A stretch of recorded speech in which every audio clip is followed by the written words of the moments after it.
ನಮಸ್ಕಾರ. ನೀವು ನೋಡ್ತಾ ಇದ್ದೀರಾ ಶ್ರೀ ಮಾರಿಕಾಂಬಾ ಡಿಜಿಟಲ್ ಟಿವಿ. ನಾನು ಶ್ವೇತಾ.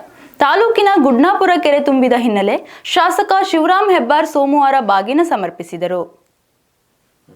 ನಂತರ ಮಾತನಾಡಿದ ಅವರು, ಗುಡ್ನಾಪುರ ಕೆರೆ ತುಂಬಿದರೆ ಮೇಲೆ ಮತ್ತು ಕೆಳಭಾಗದ ರೈತರಿಗೆ ಕೃಷಿ ಚಟುವಟಿಕೆಗಳನ್ನು ನಡೆಸಲು ಅನುಕೂಲವಾಗುತ್ತದೆ. ರೈತರ ಜೀವನಾಡಿಯಾಗಿರುವ ಕೆರೆ ತುಂಬಿ ದೇಶಕ್ಕೆ ಅನ್ನ ನೀಡುವ ಅನ್ನದಾತ ಸುಭಿಕ್ಷವಾಗಿರಬೇಕು ಎಂಬುದು ನಮ್ಮೆಲ್ಲರ ಆಶಯವಾಗಿದ್ದು, ಕೆರೆ ತುಂಬಿದಾಗ ಪ್ರತಿ ವರ್ಷವೂ ಬಾಗಿನ ಅರ್ಪಿಸುವ ಸಂಪ್ರದಾಯ ರೂಢಿಸಿಕೊಂಡಿದ್ದೇನೆ ಎಂದರು. ಈ ಸಂದರ್ಭದಲ್ಲಿ ಪ್ರಮುಖರಾದ ದ್ಯಾಮಣ್ಣ ದೊಡ್ಮನಿ, ಶಿವಾಜಿ ಬನವಾಸಿ, ಸಿಎಫ್ ನಾಯ್ಕ್ ಮತ್ತಿತರರು ಇದ್ದರು. ನನ್ನ ಕ್ಷೇತ್ರದ ಗುಡ್ನಾಪುರದ ಆದಿದೇವತೆ ಈಶ್ವರನ ಗುಡಿಯಲ್ಲಿ ಗುಡಿ ಮುಳುಗದಾಗ ಪೂರ್ಣ ಪ್ರಮಾಣದಲ್ಲಿ ನೀರು ತುಂಬಿದಾಗ ಬಾಗಿನವನ್ನು ಕೊಡ್ತಕ್ಕಂಥದ್ದೊಂದು ಸಂಪ್ರದಾಯ. ಆ ಸಂಪ್ರದಾಯಂತೆ ಇವತ್ತು ನಾವೆಲ್ಲರೂ ಸೇರಿ ಗಂಗಾ ಮಾತೆಗೆ ಪೂಜೆ ಮುಗಿಸಿ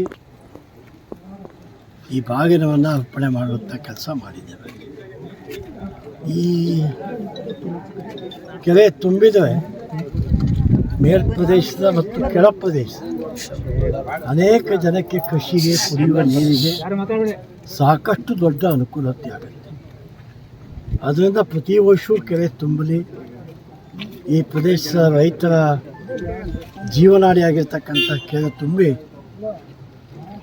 ದೇಶಕ್ಕೆ ಅನ್ನ ಕೊಡ್ತಕ್ಕಂಥ ಅನ್ನದಾತನಿಗೆ ಸುಭಿಕ್ಷೆ ಆಗಲಿ ಅಂಥೇಳಿ ದೇವರಲ್ಲಿ ಕೇಳ್ಕೊಂಡು ಇವತ್ತು ಬಾಗಿನವನ್ನು ಅರ್ಪಣೆ ಮಾಡಿದೆ. ಉತ್ತರ ಕನ್ನಡ ಜಿಲ್ಲೆಗೆ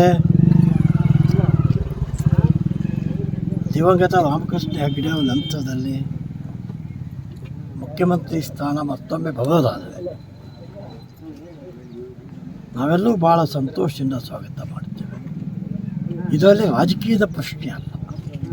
ಈ ಜಿಲ್ಲೆಯ ಸರ್ವಾಂಗೀಣ ಪ್ರಗತಿ ಮತ್ತು ಅಭಿವೃದ್ಧಿ ನಮ್ಮ ಜಿಲ್ಲೆಗೆ ಆಗಬೇಕು ಅಂತಕ್ಕಂಥದ್ದೇ ನಮ್ಮ ಇಚ್ಛಾಶಕ್ತಿ. ಆ ಕಾರಣಕ್ಕಾಗಿ ಅವು ಯಾವ ಹಿನ್ನೆಲೆಯಲ್ಲಿ ಮಾತಾಡಿದ್ದಾವೆ ನನಗೆ ಗೊತ್ತಿಲ್ಲ. ನಾನು ಜಿಲ್ಲೆಯ ಪ್ರಶ್ನೆಗಳ ಒಂದು ಮಾತಾಡ್ತೀನಿ.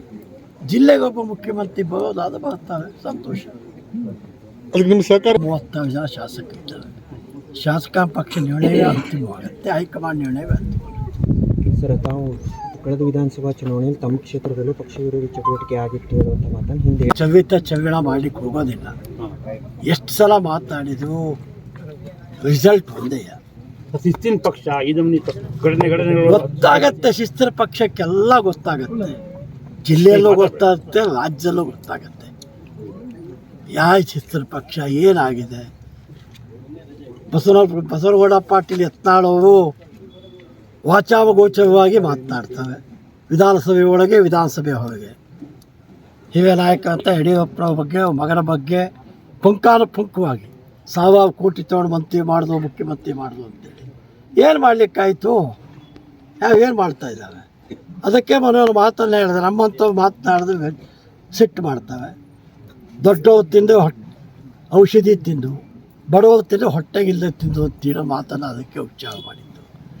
ಹಾಗಾಗಿ ಶಿಸ್ತಿನ ಪಕ್ಷ ಇರತಕ್ಕಂಥದ್ದು ಕಾಲ ಕಳೆದು ಹೋಗಿದೆ. ಅದಕ್ಕೆ ಹಿಂದೂ ಹಚ್ಚತಕ್ಕಂಥ ಕಾಲ ನಿರ್ಮಾಣ.